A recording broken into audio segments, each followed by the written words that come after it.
So here is the final Superion review, and this time we're taking a look at the core bit of Superion, Silverbolt.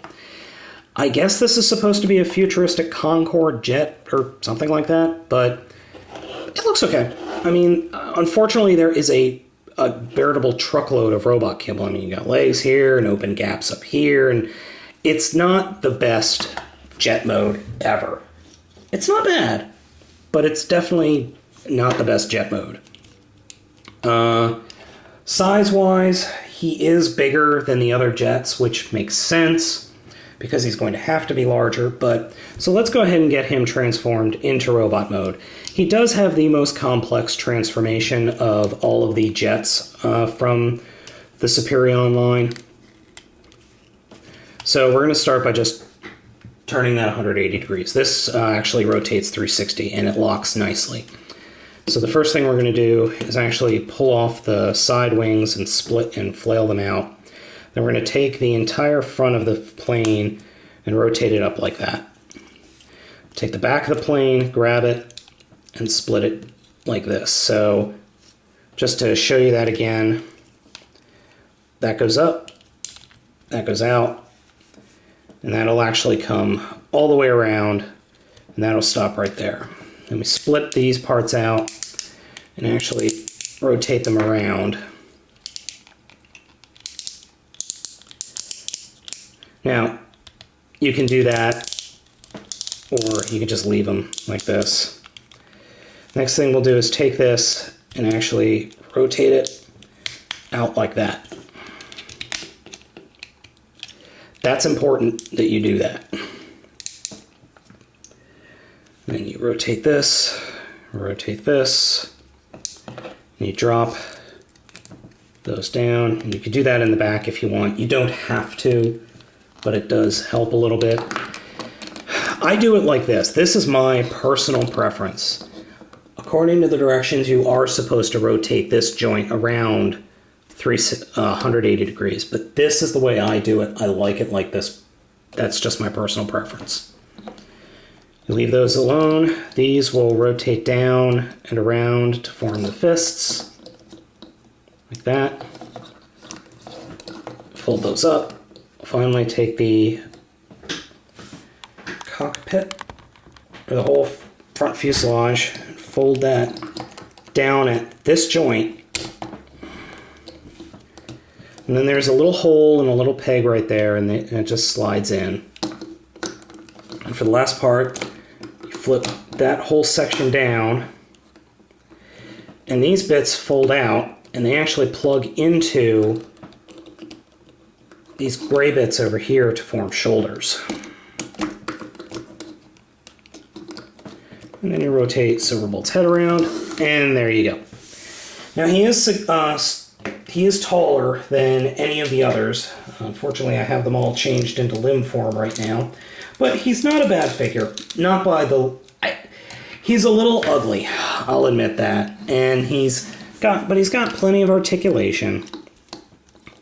I mean, he's got a lot of play in the hands. Unfortunately, his fists, like Fireflight and Skydive, are just molded into there. He's got plenty of articulation. He's got knees that don't actually want to bend. Oh yeah, even if you try really hard, they don't want to bend. My figure, this is the core unit, so he actually doesn't come with any weapons, unfortunately. I would have liked it if he did, but he doesn't, so oh well. What are you gonna do? He's not a bad figure. Like I said, it's just, he is a little bit ugly compared to the other ones, and he's not as... I mean, you've got this huge open cavity right here, so I mean, you rotate that down, and I mean, it's just hollow inside. There's nothing in there. I mean, I could get my entire finger through the figure.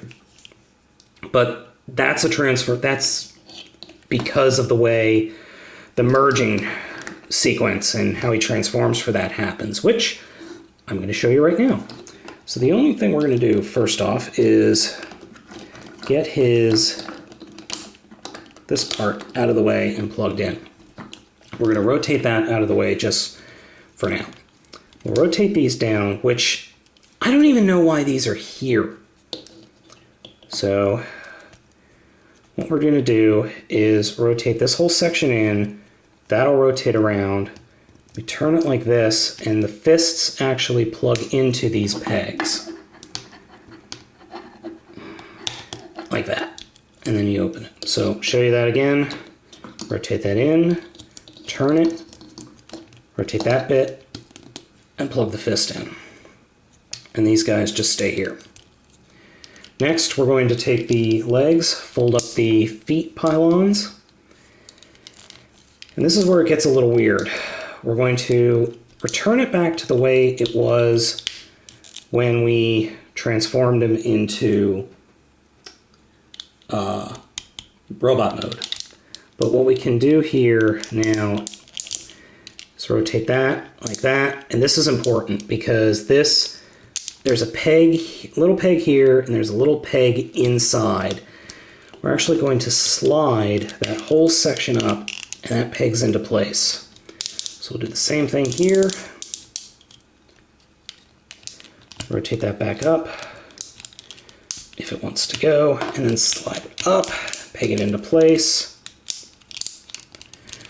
And there we go for the connecting of the legs.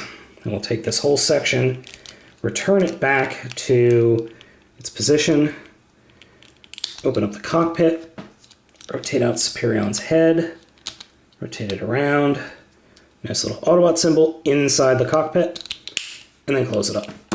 And there we have a torso! Now, the posability of the torso is... Okay, I'm not going to do that. Big problem right off the bat that I didn't mention when Silverbolt was formed. That little peg right there, this figure's better than his Superlink counterpart. This is the third time I bought this. This is the third version of this figure I own. I own a gift set from Japan.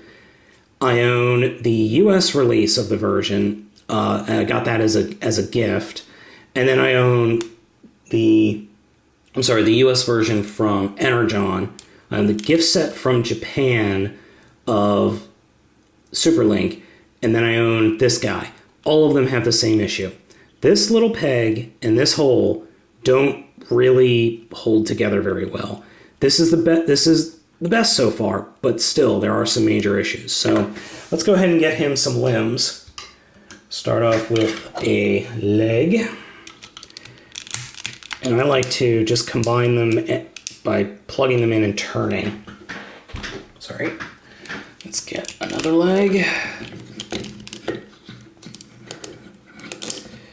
And already you can see where I'm running into issues.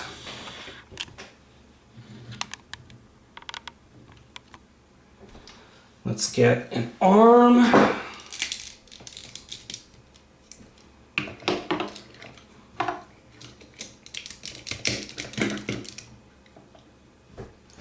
And let's get another arm.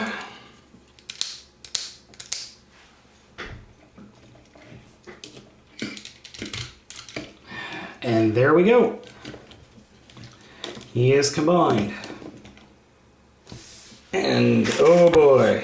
I mean, he's... I mean, yeah, boy. As you can see, he's not even standing on that leg.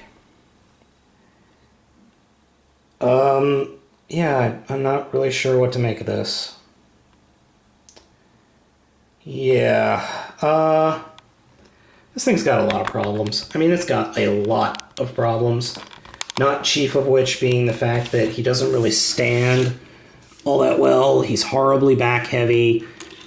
I mean, you could turn the legs a little bit so that he doesn't fall. Wow, unintentional jump cut. Sorry about that.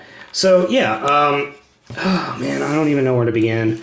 He's so back heavy. I mean, you see him leaning. That's not me. That's him just leaning on his own.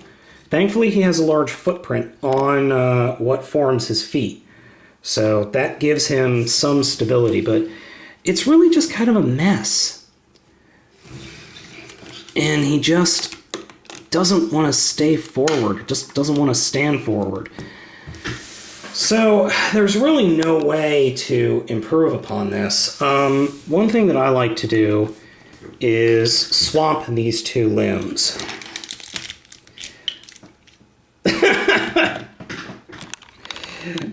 yeah, that went well.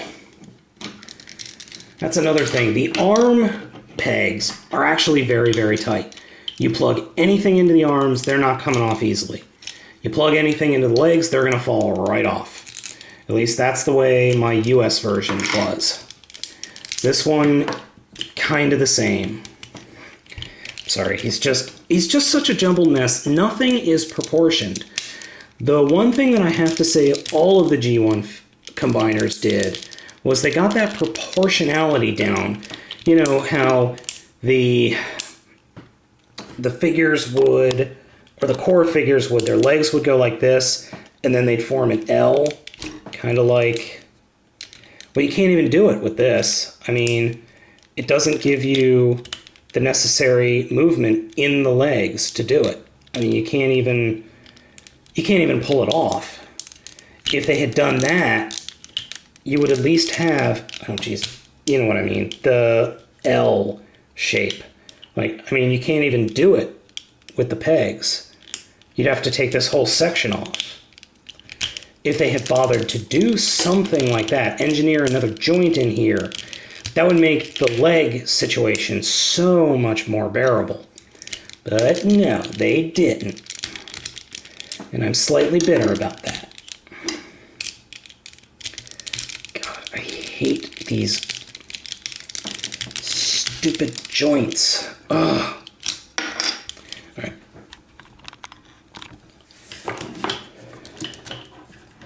So I've tried it with the other two planes that I can't identify what kind of planes they are.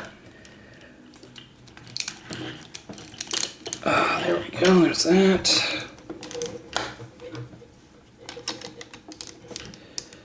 And then there's